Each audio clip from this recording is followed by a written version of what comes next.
देखिए नीट 2016 का क्वेश्चन है। क्वेश्चन हम पढ़ते हैं, आपके सामने क्वेश्चन है ना, भेजा था हमने। लिखा है कि 100 ohm resistance and a capacitor of 100 ohm reactance are connected in series across 220 volt source. When the capacitor is 50% charged, the peak value of displacement current is what? देखो पहली बात तो वो चार्ज चाहे इतना हो, 50% हो चाहे 100% हो, पीक वैल्यू ऑफ करंट तो कांस्टेंट होती, वो तो वही रहेगी। ठीक, पहली चीज तो 50% से कोई मतलब यहाँ नहीं है। पहले गिवन क्या है कि भाई रेजिस्टेंस 100 ओम का है, यानी कि जो रेजिस्टेंस है वो 100 ओम का है, और रिएक्टेंस किससे रिप्रेजेंट होता है? एक्सी।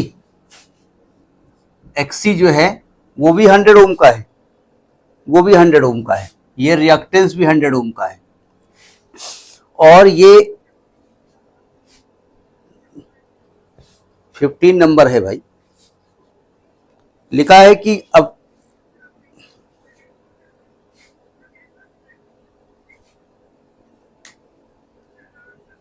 इसके बाद कहा गया है कि 50% charge the peak value of displacement current आपको निकालना है। जो 220 वोल्ट सप्लाई है वो VRMS है, 220 वोल्ट। तो कह रहे हैं कि आप peak value of displacement current निकालिए। जरा डिस्प्लेसमेंट करंट के बारे में बात कर लेते हैं। आपने इलेक्ट्रोमैग्नेटिक, सॉरी क्या बोल रहा हूं, EM वेव पढ़ी होंगी ना, इलेक्ट्रोमैग्नेटिक वेव, वहां पर डिस्प्लेसमेंट करंट आपने पढ़ी है। क्या होती है उसको यहां जरूरत है नहीं, लेकिन समझा देता हूं। देखिए ये कहा गया, जब एम्पियर्स लॉ पढ़ाया गया, अब वहां पर आप पढ़ लीजिएगा वहां क्या समझाया गया है।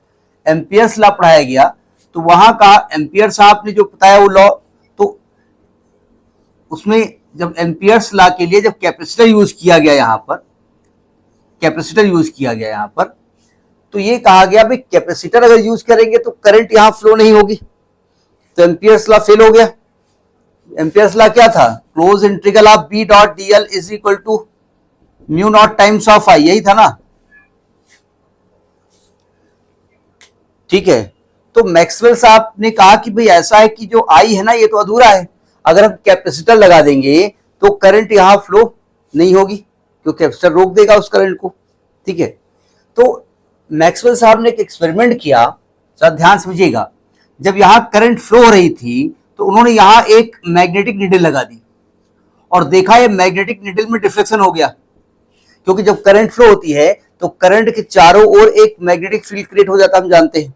ठीक है, तो जब यहां पर नीडल रखी तो यहां भी नीडल में डिफ्लेक्शन हो गया, जो यहां पर हो रहा था, जबकि यहां करंट फ्लो होने का कोई चक्कर तो है नहीं, यहां करंट कहां से फ्लो हो जाएगी। ठीक है, तो मैक्सवेल ने कहा करंट तो यहां नहीं फ्लो हो रही है, लेकिन एक्शन वही हो रहा है जो यहां पे हो रहा है। नहीं समझे? मतलब करंट नहीं फ्लो हो रही है, लेकिन जो एक्शन नीडल यहां कर रही है, डिफ्लेक्शन हो रहा है, वही यहां पर भी हो रहा है।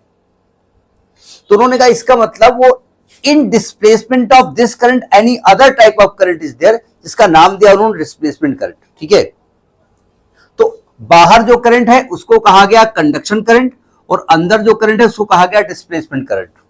उसका रीजन क्या होता है?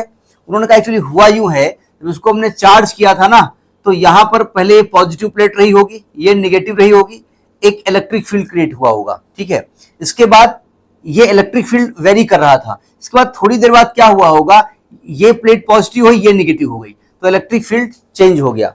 तो चूंकि इलेक्ट्रिक फील्ड बार बार चेंज हो रहा है, because of the change of electric field ये करंट फ्लो हो रही है। ठीक है, करंट टाइप का कोई चीज फ्लो हो रही है, मतलब एक्शन वही कर रही है जो करंट करती है। ठीक है भाई, जैसे कोई बहु लड़ता है तो कहे कुत्ते की तरह भौंक रहे हो, तो कुत्ता वो नहीं है, लेकिन वो एक्शन वही कर रहा है जो कुत्ता करे, तो कुत्ते की तरह, तो करंट की तरह।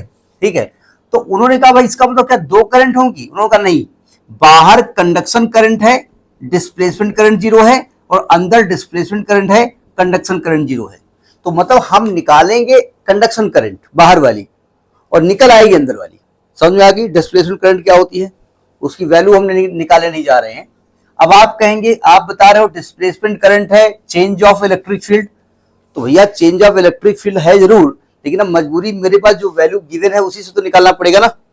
ठीक है, तो आपको निकालना है आई मैक्सिमम। अब देखो निकालना क्या है, आपको निकालना I max, peak value of current. तो सिंपल सी बात ही हो जाएगा, ये वी मैक्स अपान जो इंपीडेंस होगा उस सर्किट का। सही कहा मैंने। तो अब वी मैक्स कैसे निकालें, वी मैक्स तो दिया नहीं, तो वी आर एम एस दिया है। तो अगर वी आर एम एस दिया है तो वी मैक्स कैसे निकालते हैं, √2 times of V R M S होता है। और जेड कैसे निकालेंगे, ये एलसी सर्किट है कि आरसी सर्किट है, ये जो कहते वही, हाँ ये आरसी सर्किट है। तो आरसी सर्किट का जेड कैसे निकलता है, √r², √r² plus XC square, बस काम खत्म। √2 वी आर एम एस की वैल्यू है 220, √r² है 100² प्लस 100²। तो एक काम करते हैं, 100² कॉमन ले लेते हैं तो अंदर 2 बचेगा। तो ये √2 इंटू 220, यहां 100 कॉमन हो गया, इंटू √2 अंदर हो गया, √2 कट गया, इससे डिवाइड करोगे तो 2.2 एम्पियर। तो 2.2 एम्पियर की मैक्सिमम करंट यहां फ्लो होगी। ठीक है, ये एक्चुअली में कंडक्शन करंट है, लेकिन कैपेसिटर के अंदर भी इतनी ही करंट रहती है। कैपेसिटर के अंदर करंट होती है because of the change of electric field, तो उसका नाम दे दिया गया डिस्प्लेसमेंट करंट। ठीक है, उसके बाहर जो करंट है उसको हम कंडक्शन करंट कहते हैं। तो बात समझ में आई कि नहीं आई। ठीक है, डिस्प्लेसमेंट करंट आपने ईएम वेव में पढ़ा है, तो ये नीट 2016 का क्वेश्चन है।